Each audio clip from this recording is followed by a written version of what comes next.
EVE Online's starry realm of New Eden is a vast expanse of more than 7,000 star systems, which we've so far experienced almost exclusively from a distance, aboard swooping starships or in the colossal interiors of mega-scale space stations. But all the while, I've imagined what might be going on down on these lonely planets I'm sailing by at impossible speeds. EVE Vanguard, a new shooter module for EVE Online built in Unreal Engine 5, will let us set foot on them and scavenge their riches in person.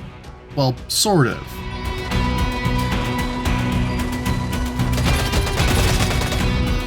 This isn't CCP's first attempt at an FPS set in the EVE universe. From 2013 to 2016, they operated Dust 514, an on-foot experience that was eventually shut down due to low player numbers. Vanguard represents a fresh attempt at introducing human-scale components to EVE, which the developers hope will eventually combine to create a complete sci-fi experience on the ground and in space. Rather than being sold as a separate game like Dust, Vanguard is being described as a module for EVE, which will use the same launcher and be free to play.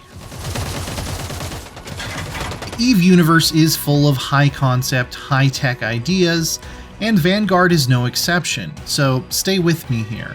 When you load up Vanguard, you will be taking on the role of an infomorph. This is separate from the Capsuleer character who pilots your starships in EVE Online, though they similarly make use of cloning technology to achieve functional immortality. This character will burst their mind into specialized war clones called Vanguards, or the ones that actually do the running and shooting. If you die, you can just activate a new clone.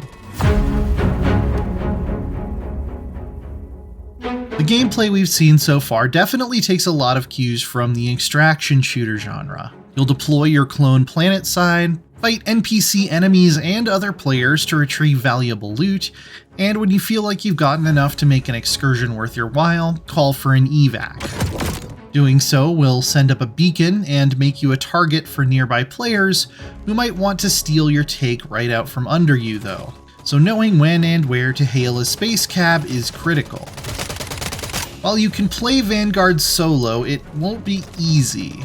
It's very much a dog-eat-dog ecosystem in the EVE tradition, and so a coordinated team will have a decisive advantage over the lone wolf. Of course, you can always try to make ad hoc alliances with other Vanguards you run into along the way, but there's no guarantee they won't betray you for a bigger share in the end. Maybe you ought to betray them first, just in case.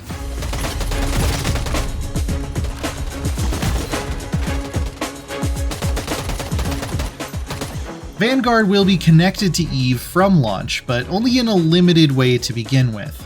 The idea is that Vanguard players who only want to play Vanguard can have a full gameplay loop and their own progression systems that don't rely on anyone up in a spaceship somewhere. It's a self-sufficient career. Later down the line, CCP would like to connect Vanguard to the rest of EVE in more substantial and meaningful ways, such as allowing Vanguard players to engage in planet-side industries and even accept contract jobs from spaceborne Capsuleers. The maps we saw involved salvaging the wreck of a massive crashed starship, and the developers suggested that one day these might be generated by actual player battles. That ship you're salvaging might be your own.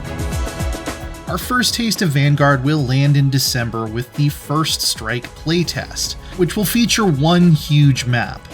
In the future, CCP would like to use carefully controlled randomness to generate more war zones based on the countless planets scattered around New Eden. We shouldn't expect anything of a similar scope to No Man's Sky though, since some amount of hands-on authoring is beneficial to make a fun shooter map, and it's just not possible to generate these from complete randomness and meet that high standard. For more on the latest upcoming games, don't miss out on our recent previews of Final Fantasy VII Rebirth and Assassin's Creed Mirage. And for everything else in the world of gaming, stick with IGN.